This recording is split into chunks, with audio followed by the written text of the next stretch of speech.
It all started with a bag.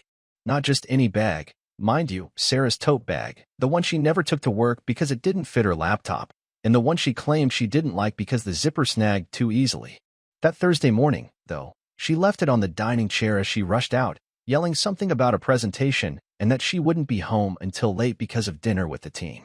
I didn't think much of it at the time, just muttered good luck, with my mouth full of toast, and went about my day. It wasn't until around noon when I decided to clean up the breakfast mess that I noticed the bag. Normally, I wouldn't have gone through it. I'm not the type. I've never been suspicious, never the jealous husband, never rifled through her stuff before. But something about the way she left it behind, it didn't sit right. And curiosity, or instinct, or maybe something in between, got the better of me. The first thing I found was a small cosmetic pouch, stuffed with a few travel-sized items she didn't usually carry: dry shampoo, a tiny bottle of perfume I didn't recognize, a little mirror with smudged fingerprints, and a pair of earrings I hadn't seen her wear in months. But that wasn't what stopped me in my tracks. Tucked into the inside zip pocket, almost hidden, was a paper receipt. Not a receipt for groceries or coffee or anything routine. This one was from a hotel. A local hotel. Dated for the previous Saturday. 1 room. 2 guests. It was printed clearly on top. The checkout time was 1:23 p.m. My brain stuttered for a moment, trying to backtrack, trying to make sense of it. Saturday? She said she had brunch with her sister that day. She even brought home some leftover cake she claimed her niece had made. I sat down, still holding the receipt like it might change if I stared hard enough. I went over every detail of that weekend. She left around 10 a.m., said she'd be back mid-afternoon, and she was. She came back around 2:30, looking fresh, even cheerful, which had been rare lately. There was no trace of guilt, no sign of discomfort. She even asked if I wanted to take a walk later, and we did. It was the most relaxed we'd been in weeks. That was the most unsettling part, how normal she made it all feel. I should have waited. I should have confronted her calmly when she got home, laid the receipt on the table, and asked her directly. But I couldn't. The rest of the day, I spiraled, running circles in my mind, playing back conversations from the past few months, noticing things I'd ignored before, how she'd become more protective of her schedule, how she smiled less around me but seemed more energized after team dinners, how she'd started doing her nails again after years of not caring. I even thought about the sudden interest in running, the new sports bra she bought, and how she always came home from her jogs looking like she hadn't broken a sweat. By the time evening came, and I heard her key in the door, my heart was already racing.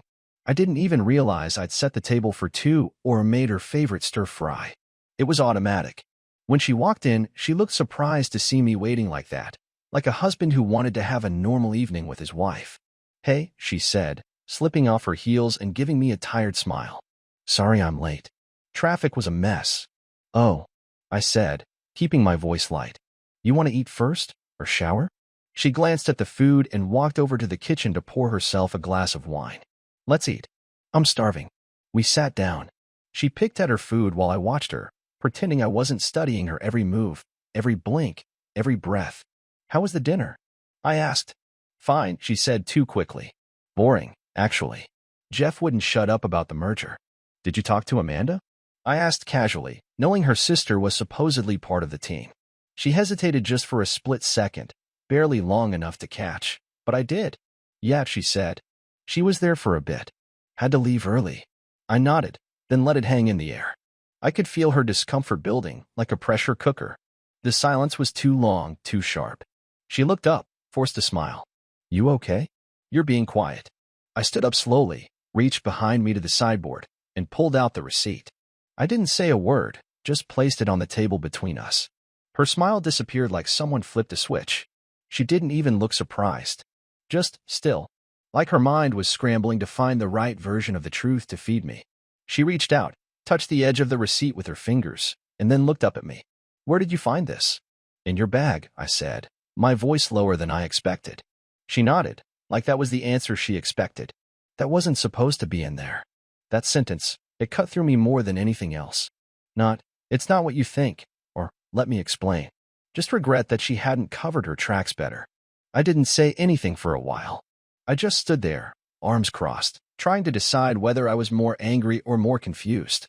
She stayed in her chair, not making a move to defend herself or to grab the receipt. She just looked at me like she was waiting for me to go first, like this was some kind of game, and she needed to see what I knew before she spoke.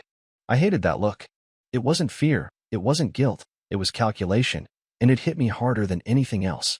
For a long time, I thought if something like this ever happened, it would be a screaming match, tears, some emotional breakdown. But she just looked composed, like she'd been preparing for this possibility. So, I finally said, trying to keep my voice even. A hotel?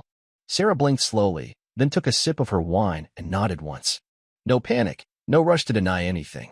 She just confirmed it like she was acknowledging the weather. That calmness, that lack of emotion, it didn't make her look strong. It made her look cold, and that was worse. I expected some resistance, a lie, something to fight against, but this quiet acceptance left me without a direction. I was going to tell you, she said, setting the wine glass down carefully like the glass mattered more than the words she was about to say. I just didn't know when. You were going to tell me you were cheating on me? She winced at the word, just slightly. It wasn't planned. It wasn't supposed to happen. I didn't look for it. I sat down, still watching her. Who is he?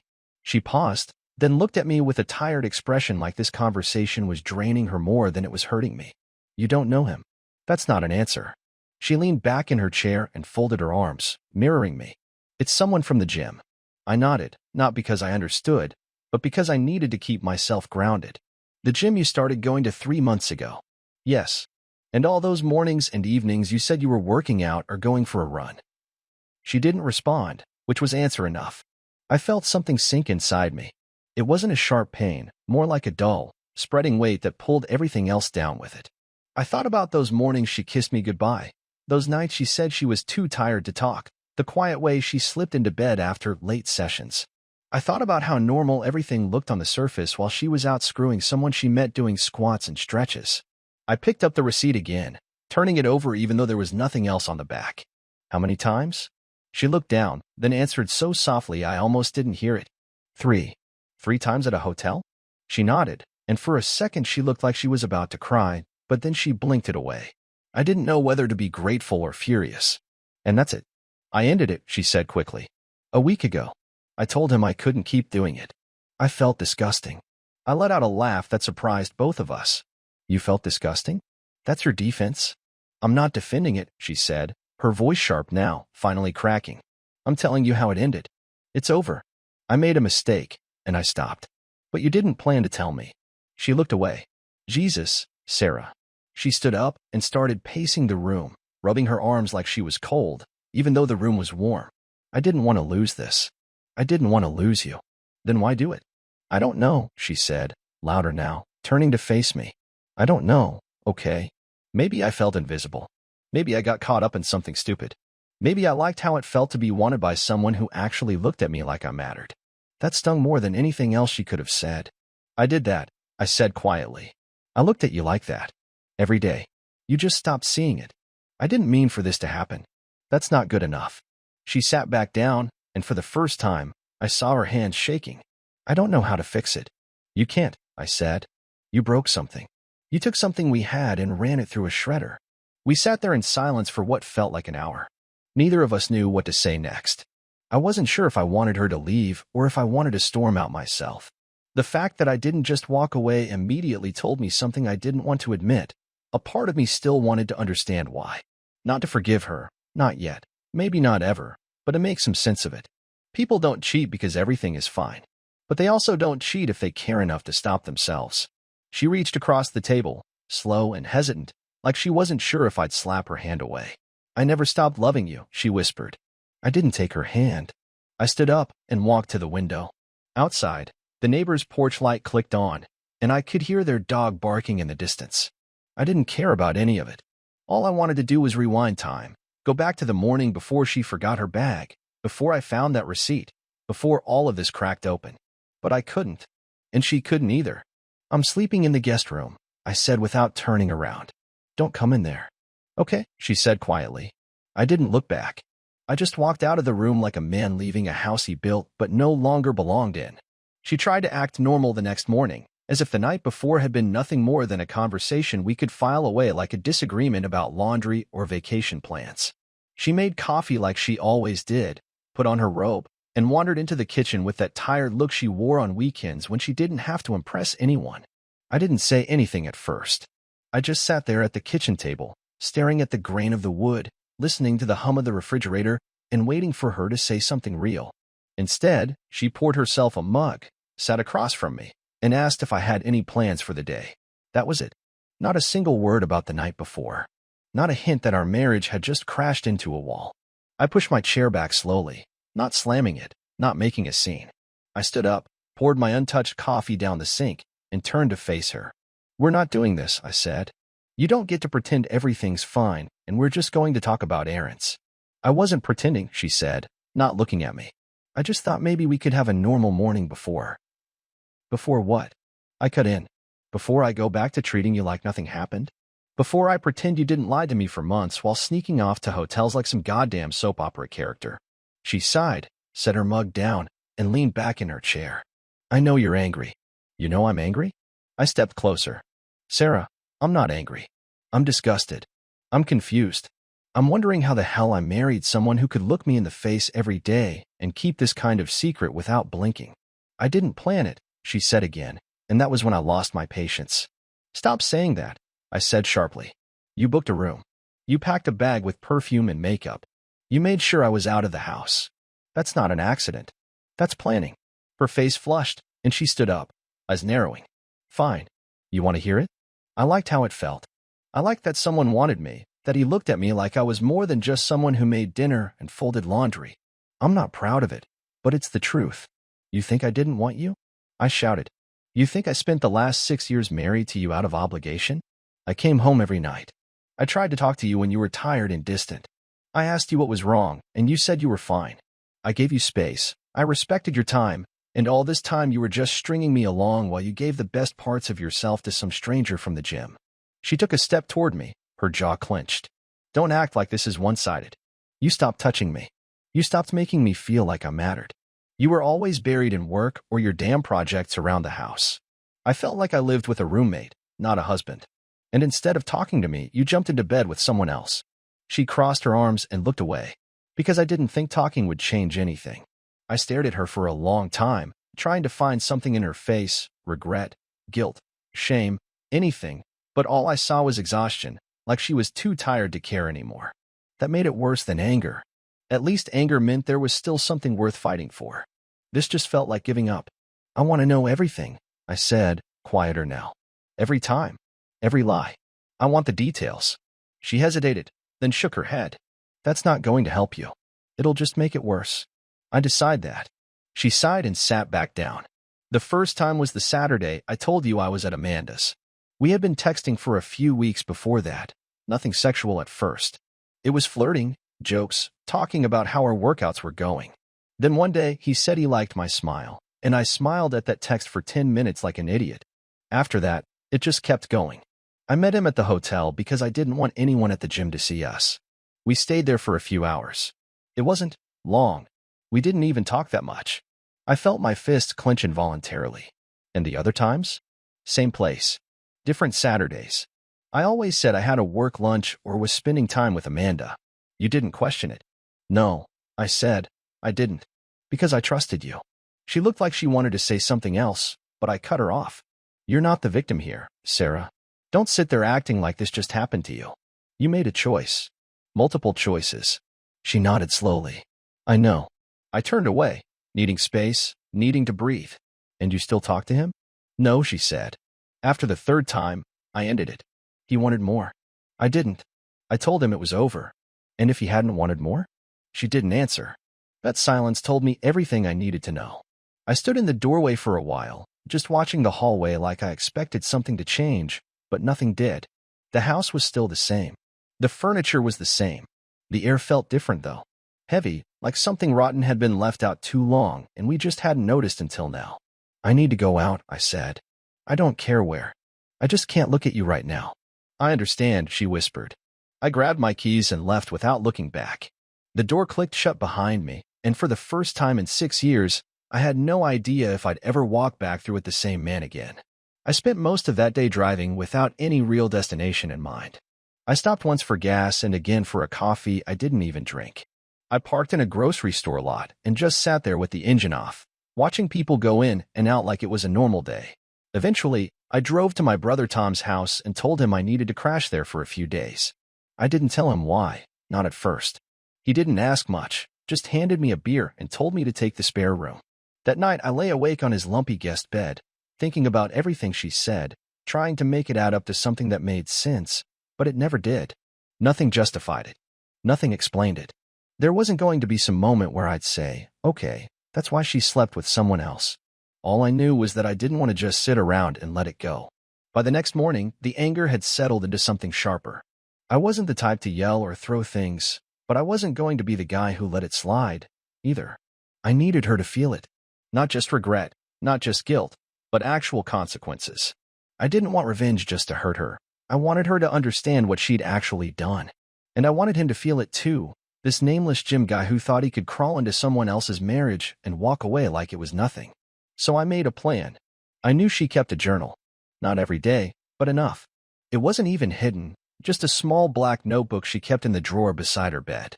She once told me she wrote down things she didn't want to forget, conversations, memories, ideas. I'd never read it before, never had a reason to, but now I did. I drove home that afternoon while she was at work. I parked a block away, entered through the back door, and went straight to the drawer. It was there, right on top, like she wanted it to be found. I flipped through it quickly, skipping past recipes and lists and random thoughts until I saw his name, Mason. It wasn't long before I had everything I needed. She had written about each meeting, her thoughts before and after, how she felt when he touched her, how she justified it to herself. She even had a line in there about how easy it was to fool me, how trusting I was. That hit me the hardest. Not just because it was cruel, but because it was true. I took photos of every page that mentioned him, saved them in a hidden folder on my phone, and left everything else exactly how I found it. The next step was figuring out who he was. She said he was from the gym, and that was all I had to go on. But she also mentioned once in her writing that he worked at a nearby car dealership, something about seeing him in his uniform after one of their meetups. That narrowed it down fast. The next morning, I went to 3 different dealerships before I found him. I didn't confront him. I didn't cause a scene. I just walked in like I was looking to buy a car and asked for Mason by name. He came out with that fake salesperson smile, not realizing who I was. I didn't say anything. I looked him in the eye for 5 full seconds, then turned around and walked out. I saw the confusion in his face, but it didn't matter. He'd figure it out later. When I got back to the house, I sent Sarah a message. I told her we needed to talk, and I wanted her home by 5. She replied with a simple, okay, and that was that.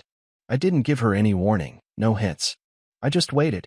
When she walked in, I was already seated at the dining table with her journal in front of me.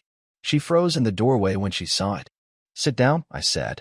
She hesitated, then walked over and sat down across from me, eyes fixed on the notebook. I read it, I said. She closed her eyes slowly. I figured. I found out who he is. I saw him today. Her eyes shot open. What did you do? Nothing. Yet. She looked panicked now. Steve, please don't. I held up a hand. Don't talk. Just listen. You're not going to worm your way out of this. You've already said enough. I want you to know that I made copies of everything you wrote. Screenshots, backups. I've got it all. Why would you do that? Because you thought you could control the narrative. You thought you could end it on your terms, keep the upper hand. But now, you don't get to decide how this ends. I said I was sorry, she said, her voice cracking. I know what I did. I know I hurt you. You didn't just hurt me, I said. You humiliated me. You lied to me. You made me feel like I was the one going crazy, like I was imagining the distance. And now, you want to sit there and ask for sympathy? I'm not doing that. She looked down at the table, biting her lip like she wanted to cry but wouldn't let herself. What do you want from me? I want you to feel what I felt, I said. I want you to understand what it's like to be blindsided, to have everything you thought was real ripped away. And I'm going to make sure Mason knows that too. What does that mean? She asked, suddenly alert. It means I'm not playing fair anymore, I said, standing up. You made the rules. I'm just following them now. 2 days passed before either of us said anything beyond the absolute essentials. We moved around the house like strangers, avoiding each other's eyes, speaking only when it couldn't be helped, keeping our voices low and our sentences short. I stayed in the guest room. She stayed in ours. Meals were separate. The silence didn't feel like peace. It felt like something unfinished was rotting between us. It wasn't just about betrayal anymore. It was about what came after, and whether there was anything worth saving underneath the wreckage. I hadn't decided yet.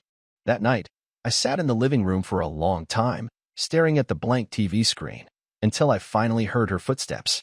She stood in the hallway watching me, arms crossed, her face blank. "I want to talk," she said. I looked over at her but didn't move. "Go ahead." "No, not like this," she replied. "Not standing here while you sit there like I'm on trial. I want to talk. Actually talk." I didn't say anything, but I didn't stop her when she walked over and sat across from me. She leaned forward, elbows on her knees, looking down at her hands like she was trying to find the right words written on her palms. Finally, she looked up. "I've been going over everything in my head. Every conversation, every missed signal, every moment I could have said something and didn't. I've spent the last few nights hating myself more than you probably ever could, and I'm not saying that for pity. I just need you to know I see it now. All of it." I didn't respond. I just watched her. I didn't cheat because I stopped loving you. I cheated because I stopped recognizing myself in this life we built. That doesn't make it right. It doesn't excuse it. But it's the truth. I felt like everything was going in slow motion. Same routine, same conversations, and I convinced myself that it was all your fault. That you didn't see me anymore. That you didn't care. But really, I stopped trying. "Yeah," I said finally. "You did." She nodded. "I don't expect forgiveness. I don't even know if I deserve to be in this house anymore.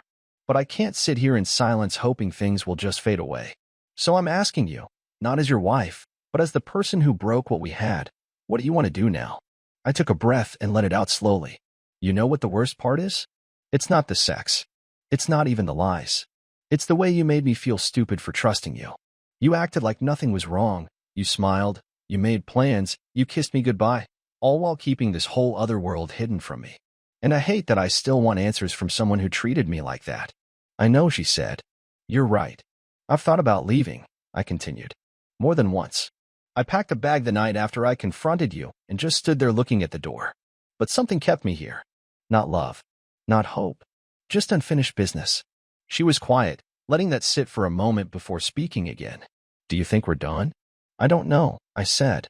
"But I know we're not who we were." She nodded slowly. "Then maybe we need to figure out who we actually are now." "I'm not ready to pretend this didn't happen," I said. "And I'm not ready to move past it. You said you ended it with him, and maybe you did, but that doesn't erase anything. It doesn't fix what you broke." "I'm not asking you to pretend," she replied.